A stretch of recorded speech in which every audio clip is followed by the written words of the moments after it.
Going on, everyone? John Matrix here. Hope you're all having yourselves a wonderful day wherever you're at, whenever you're watching this. We're going to be jumping into the 40k universe. We're going to check out the next episode in the Tyranid invasion documentary by Invicta. The true size of a Tyranid invasion part 3 3D documentary, Harpies versus Trains. Interesting. So links will be down below. Links will be down below in the description, as always, to the original video without my commentary and reaction. And to Invicta's channel. So please do me a favor, if you enjoy this video as we go through it, be sure to go over to his channel, give it a like, check out the content he's got on his channel. If you enjoy it, be sure to hit that sub button, check out their Patreon, check out their YouTube membership benefits, all that kind of stuff, if you want to take your support for the channel to the next level. If you'd like to join us when I do these reactions live, as I am right now with my YouTube members, we'd love to have you guys come in and hang out and join us and join our discussions. There is a join button. Well, I'm going to say join a few more times. Join. There's a join button underneath the video, as well as a link in the description to the YouTube membership benefits and tiers that I offer. So you can take a look at those and see if you would like to, take your support to the channel to the next level. But regardless, I just appreciate you coming and hanging out, watching the video. Thank you very much for taking the time out of your busy day to do so. A lot of stuff said. Let's jump into this here. Again, this is part 3 of this Tyranid invasion documentary. Harpies vs. Trains, True Size of a Tyranid Invasion, Part 3 by Invicta. So yeah, let's do it. The chaos of a Tyranid invasion triggers humanity's fight or flight response on a planetary scale. In an instant, billions upon billions are reduced to the base instincts of our primitive ancestors. Yet, as in millennia past, it is in such times that our technology serves as a light in the grim darkness. Born upon great engines of war, it delivers wrathful vengeance upon our foes. The Emperor's wrath. Whether it be the lowly grunt work of armored trains which tirelessly haul men and munitions to the front lines, or the terrifyingly powerful weapons which effortlessly unleash mass destruction across the land. I feel like this guy that's just sitting here watching this would not be doing too well after that. This shall be how our feeble bioform stands up to the greatest evolutionary predator this galaxy has ever known.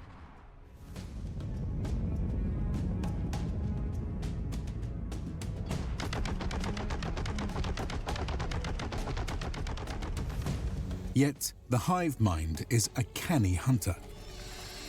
It is thus our technological superpower that the Tyranids now seek to neutralize with the advent of its latest attack. I'm so curious to know what the hive mind actually looks like. What the original Tyranid creature has evolved into and what it actually looks like. I wonder if we're ever going to get that at some point in time. If we're ever going to actually see know truly what the hive mind looks like.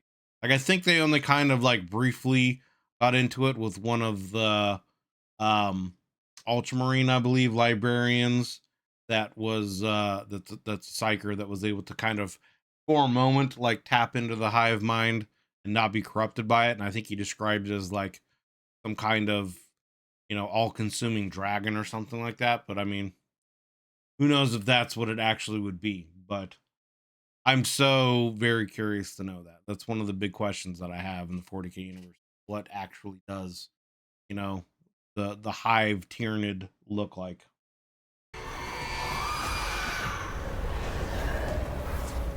This is the third wave of the Tyranid invasion. I mean, it might not, yeah. I mean, that would be interesting. What if the hive mind is actually another form of chaos god or something like that?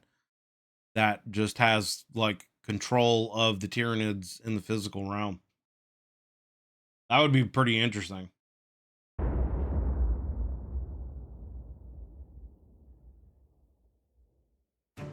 I absolutely love the Warhammer universe, and one of my All right, we're gonna skip ahead of any kind of sponsorship announcement stuff that he's got going on here, but as always, go to the channel, check out their Patreon, check out any kind of sponsorship stuff that we got going on the channel, check out their membership stuff.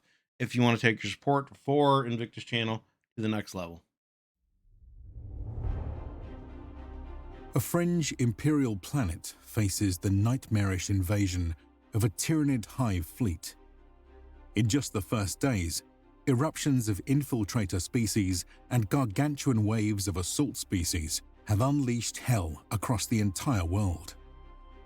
Billions of Imperial citizens must flee or fight for their lives. Yet, smothered by the shadow in the warp, no one hears their screams. In this lightning assault, chaos reigns supreme. The enemy sweeps across the lands in all directions. Cities, sectors, and entire continents fall to the Great Devourer. Yet, in the face of such horrors, humanity shows its courage. Military forces mobilize en masse to heroically defend the ever-shrinking front lines and to preserve the green zone corridors which allow survivors to rally in what vestiges of safety remain. Meanwhile, within the command bunkers, Imperial generals must consider the dire calculus of their situation. A repeated mantra is lives for land and land for lives. No options are off the table. And I'm pretty sure I said this in the last video, man. I feel like in order to like truly deal with the Tyranids, you would have to find some kind of weapon of mass destruction that you'd use against them. That, I mean, like there's nukes, right? And obviously it seems like they're going to bring that up in this, but like, you know, the fallout and radiation left over is going to make the land useless. So I don't know. I don't know if using nukes is going to be like it'll get rid of the NIDs from the planet. It'll wipe them out. But then the planet's going to be kind of useless, right? So it's almost like just exterminatus the planet anyway. You know, just break the planet. I mean, I guess unless it is of other strategic import, like its location itself in the universe. Thus, to preserve a vital munitions factory, regiments will be thrown into the meat grinder of its entrenchments. Elsewhere, to preserve an army's flank, entire cities will be reduced to radioactive rubble.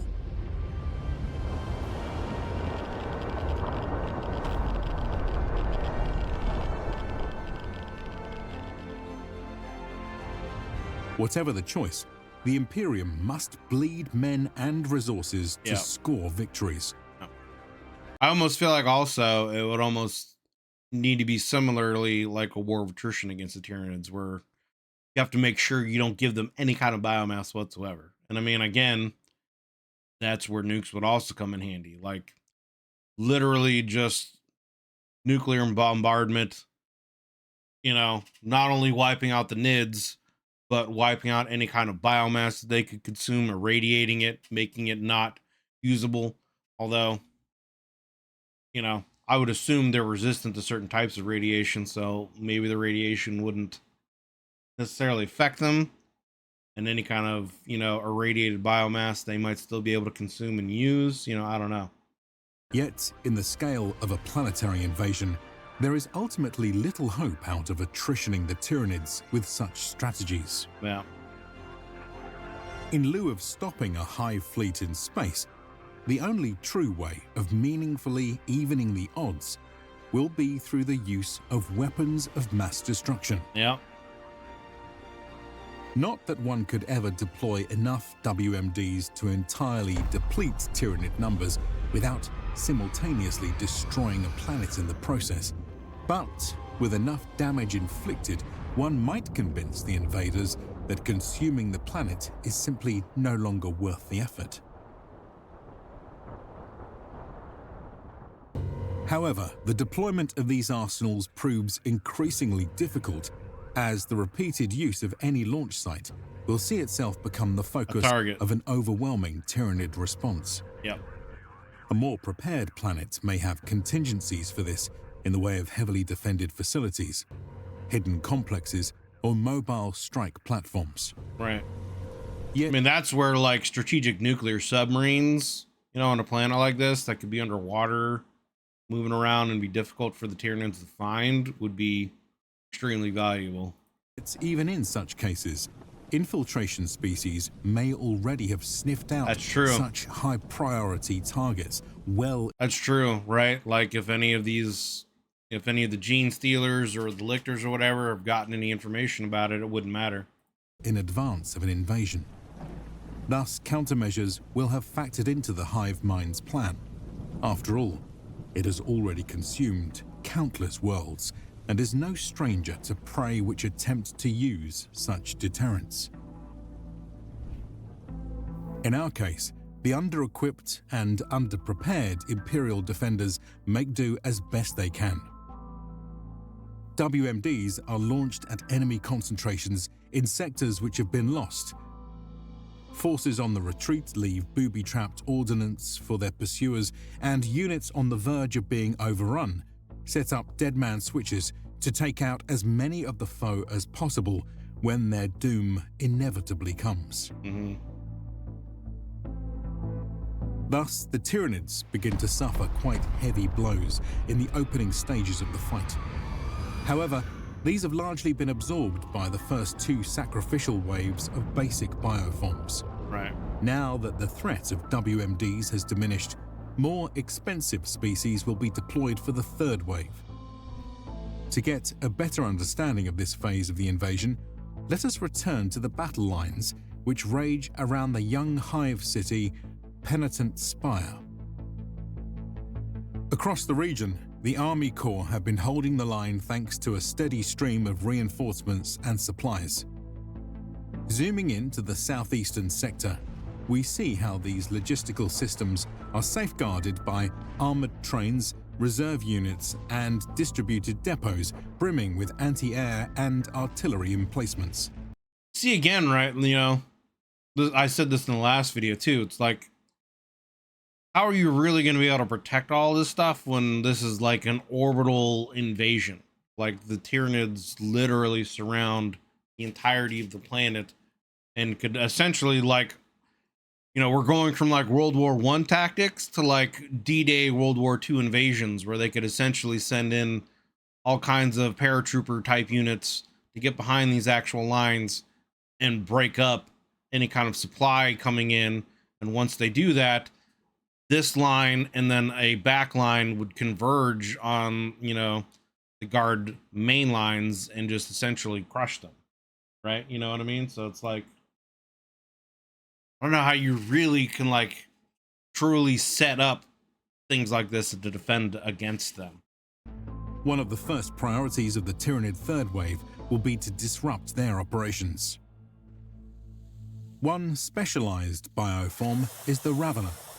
Their approximately warrior-sized, snake-like bodies allow them to rapidly traverse difficult terrain, squeezing through tight spaces and winding up tall obstacles. Yet it is most notably their digging claws which give them the alarming ability to tunnel underground in pursuit of prey. Yeah. In such hunts, they are aided by heightened senses capable of detecting subtle vibrations, and even energy fields emitted by voxcasters or vehicles. Wow. Thus have packs of these beasts been stealthily making their way past the layered front lines of Imperial defenses. Carefully assessing the surroundings with heightened senses, they slither through minefields, so they can even like and burrow from underneath instead of just sending in like eventually, the Raveners manage to locate squad the like I was various talking depots about. of the back lines. Here, just beneath the surface, they lay in wait within their burrows. When the moment is right, a sudden, synaptically coordinated ambush takes place all at once. Raveners burst forth from their concealments to charge at the nearest emplacements. Their primary goal is to incapacitate any valuable equipment, dismembering any unfortunate guardsmen caught in their way.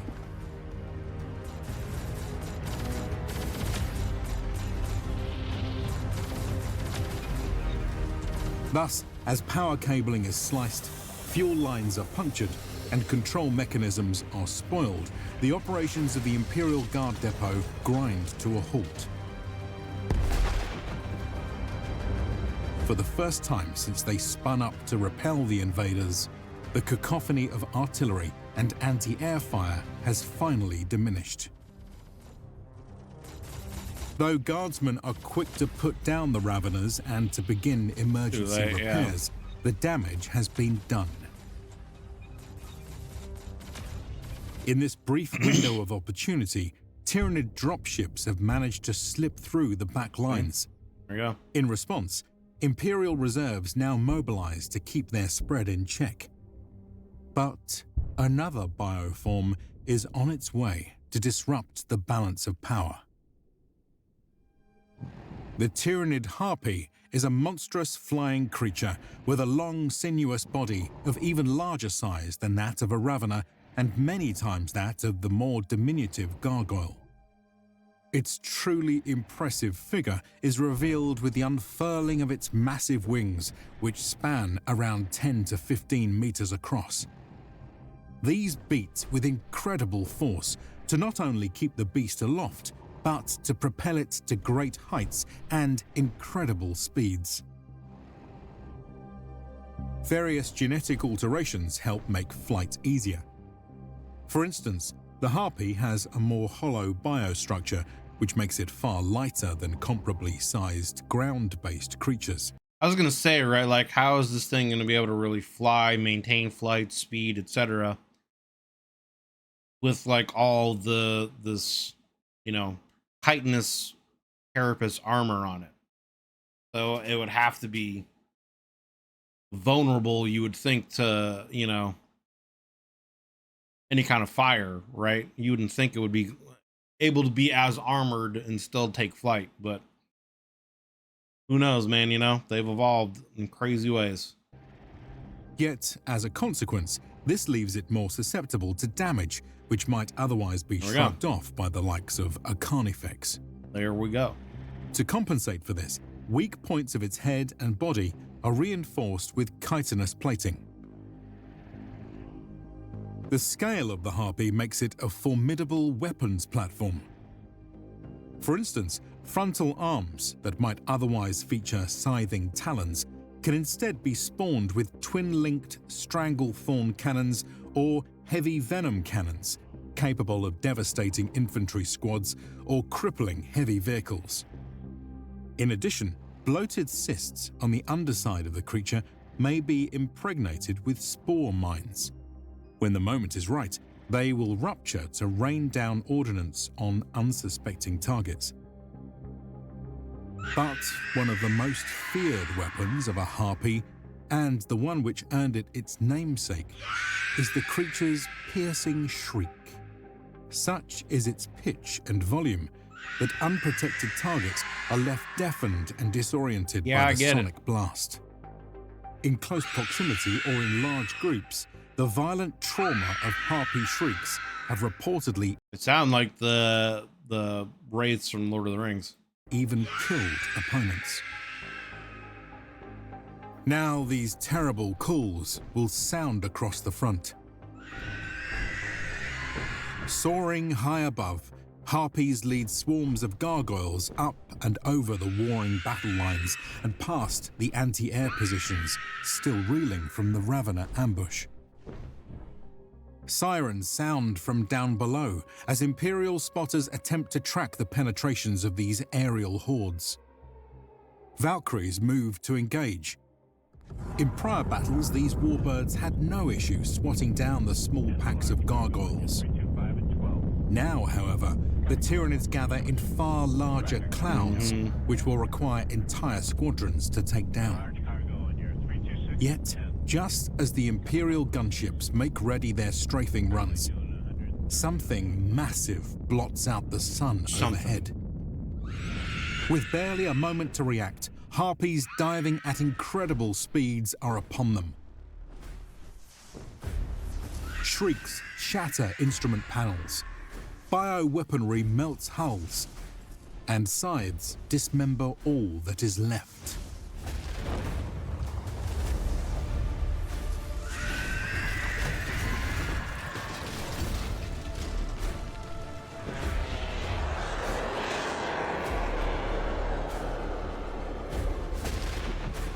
Where's Maverick when you need him?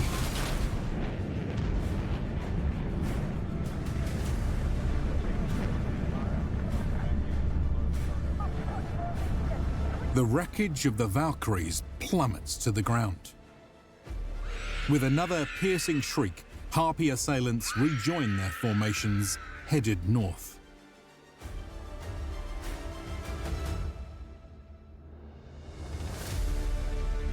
Elsewhere, Valkyrie squadrons are similarly rebuffed by the new winged bioform. Pilots now engage with much greater hesitancy, yielding control of the skies to the Harpies. Now the Nids have air superiority, Meanwhile, which the Imperial rear lines have been thrown into kind of GG disarray at that point, right? by the combination of Ravener ambushes, drop pod landings, and aerial raids. Mobile reserve units do their best to plug the gaps in the defenses and to hunt down invaders. I mean, it just looks like it's only a matter of time before this line is just going to be overrun and decimated. And then they're going to have to set up a new line back here, and it's going to be kind of rinse and repeat. For now, they have been kept from being completely overwhelmed by the fact that most Imperial depots have managed to bring their artillery and anti-air platforms back online. As they resume their orchestra of fire, Tyranid reinforcements are once more cut off. Yet, ammunition is running dangerously low. Yeah. The blockade can only be sustained so long as the disrupted logistics are also resumed. Troublingly, it seems that this has been the exact target of the latest Tyranid operation. Makes To this sense. end, radar reveals that enemy forces in the backlines are converging upon the Imperial rail lines. But the trains... See, I mean, you would think also the Tyranids would be, with how tactical they are, you'd think they'd be smart enough to where they could just literally just take out the rails. And just, they wouldn't even have to go after the trains themselves. They could just cut out the railways in large enough swaths so that it would take a good enough amount of time for them to have to be repaired that the trains wouldn't be able to deliver to the supplies, and just keep doing that. They could like cut off a section here, cut off another section here, cut off another section here. You know, they could sit there along these railways and just break up different sections. And as they get repaired, like let's say they break a section right here and then they break a section right here. Once this one gets repaired and the train moves forward, they can come back here and then break another section behind it and just keep rinsing and repeating that, and just delaying and keeping, you know, the trains from being able to get any supplies out there as often as possible, and until they just get overwhelmed. Imperial rail lines. But the trains and their precious cargo are no sitting ducks. Wise commanders have seen fit to run the treacherous gauntlet with upgraded convoys featuring armored cars. Protected by heavy plating and bristling with guns, these stand ready to blast their way through any resistance. This is again seemingly back to World War I tactics. They did this a lot in World War, maybe even World War II, but I know in World War I they had like super heavily armored trains that would deliver, you know, goods and supplies, and that they would even have just war trains that would just be there like as like mobile artillery platforms. Well, so Initially, this has taken the form of scattered assault bioforms which have been attempting to dismantle the tracks. okay, there we go. Weapons unleash upon these groups, sweeping them aside with raking fire, while the heavy train simply plows through any foolhardy enough to stand in their way.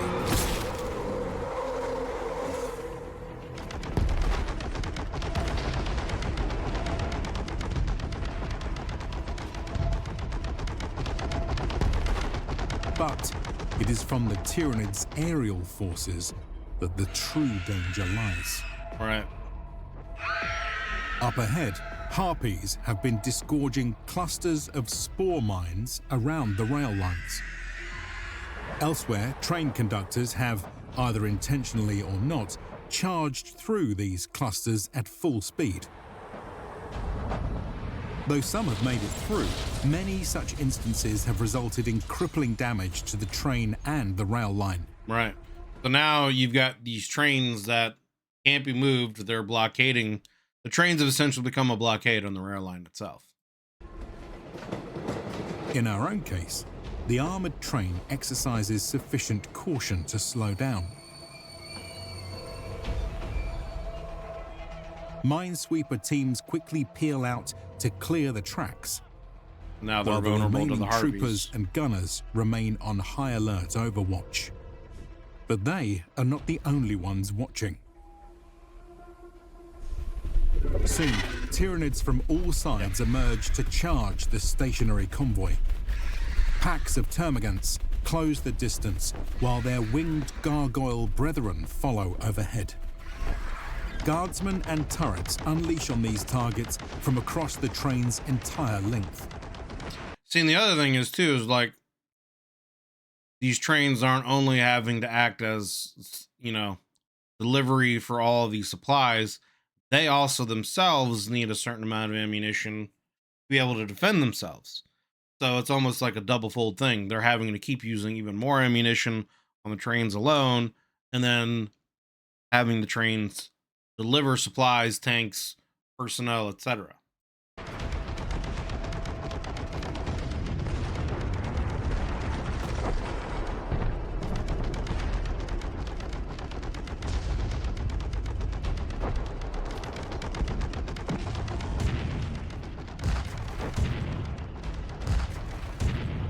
However, above the din of battle, piercing shrieks herald a new threat. From high above, Harpies dive bomb the train, their great mass hurtling them towards their prey with alarming speed. Propelled with such momentum, blasts of twin-linked heavy venom cannons rain hell on the train cars. One round after the next strikes home, caving in heavy armor with fist-sized crystalline meteors. Within a few heartbeats, chemical chain reactions in their residue unleash a lethal surge of electricity. Guardsmen, trapped like animals in a pen, drop where they stand, while arcs of energy fry all electronics. Again and again, the Harpies batter the armored car. Thus immobilized, its few remaining survivors are easy prey for the lesser bioforms which now without air swarm support, over there's the really just paralyzed nothing they can vehicle. do. Wasting hardly a moment, the winged giants launch back off into the skies. As they travel, the hive mind guides them towards other heavy targets which require their attention. That's another question I guess I would have for the Tyranids too, right? Like the hive mind itself. Is the hive mind, so like, it again is a more of like an overall like hierarchical, I guess, structure of Tyranid hive, right? Is the hive mind like actively, like literally playing StarCraft essentially, right? You know, and is literally like micromanaging all of the individual Tyranids over, you know, the entirety of the galaxy? Or is it like the hive mind sends orders to the generals then, you know, not necessarily just relay those orders, but then, so like the hive mind says, I want this planet, then the generals actually think of the tactical strategy that needs to be done, and then that relays it down and keeps getting relayed down until the individual units, you know, do what they're supposed to do in a coordinated fashion. Like, does it work that way, or is it literally like the hive mind is micromanaging like each individual Tyranid? I guess that would be a question that I would have. It sounds like it's more of the latter, where the hive mind is literally like micromanaging each individual unit and is like able to tell them specifically what it wants them to do. So I would assume that each individual unit has some kind of freedom to do what they need to do, as long as they're following the general command that they're given, right? Like, anyone would. Across the rear, Imperial trains face extinction at the hands of this apex predator. Once obliterated, the Harpies work their way down the food chain, feasting upon patrols, reserves, and reinforcements. Under such pressures, the Imperial supply lines collapse.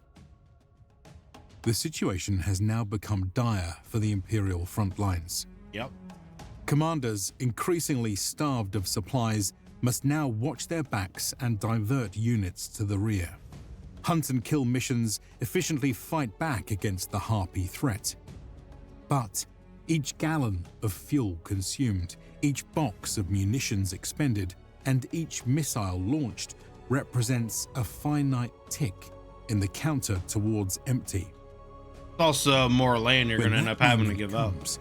When it is just a contest of raw human versus Tyranid biology, the end will come swiftly.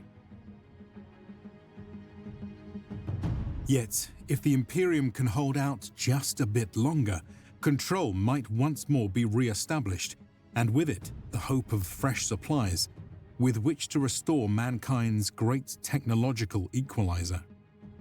And again, that, as I've brought it before, is another question, right? Like, there's so many people in these, like, each hive city can have billions of people in it, right? So, like, how much of these supplies can these hive cities have, and how much can they manufacture? You know, I guess it would depend on the world, right? But I guess potentially, I mean, they can't have an unlimited supply of food and munitions and fuel. But with potentially, you know, billions of people, if even a small percentage of them is literally just being geared to make ammo or process fuel or whatever, they could potentially be pumping out supplies for years. So I guess ultimately, yeah, the target would be the NIDS to want to cut that off altogether and eventually just keep gaining land back further and further until they can actually push them into the hive cities themselves, which would probably be where the deadliest of combat would be, because hive cities would be, depending again on the world, and the hive city could be extremely fortified. It is with grim determination that orders are thus issued on pain of execution. Not one step back. Join us next time as we witness the brave last stand of our Imperial Guard Corps and its fortress garrison. We're at the Alamo here now. For now, you can head on over to our Patreon and YouTube membership to get HD downloads of all our art, catch script previews, and participate in polls. A big thanks to the current members for supporting the channel, and to the researchers, writers, and artists for making this episode possible. We couldn't have done it without this team and this community. If you enjoyed this episode, be sure to like and subscribe for more content, and check out these other related videos. See you in the next. All right. Well, there we go, my dudes. That was part 3 of the Tyranid invasion, and in this 3D documentary by Invicta. Another great episode. I've been very much enjoying this almost kind of like Discovery / History Channel-esque documentary on what a Tyranid invasion would look like, seeing the various tactics that would be employed by the Imperium, as well as the Tyranids, how they're countering each other, etc. Supply lines, all of the top-down kind of, pieces on the board and how they're moving, etc. All this stuff is very fascinating, and I love these kind of, documentaries. So awesome work, and I'm looking forward to continuing with part 4. So yeah, that was Harpies vs. Trains, True Size of a Tyranid Invasion, Part 3, 3D documentary by Invicta. Links will be down below in the description, as always, to the original video, without my commentary and reaction, into Invicta's channel. Please do me a favor, if you enjoyed this video, go to his channel, be sure to give this video if it is a like. Check out their Patreon, check out their YouTube membership stuff. You know, if you want to take your support to their channel to the next level, they put in a lot of hard work in these videos, and they definitely deserve the love. So yeah, check out all their stuff. If you'd like to join us when I do these reactions live, as I am right now with my YouTube members, there's a join button underneath the video, as well as a link in the description to the YouTube membership benefits and tiers that I have to offer. If you want to take your support from my channel to the next level, way to do so. But yeah, thanks for just watching, guys. I greatly appreciate you taking the time out of your day to do so. You are still watching here at the very end. It means a lot. I appreciate all the support. Thank you for watching, and we'll see you guys on the next one.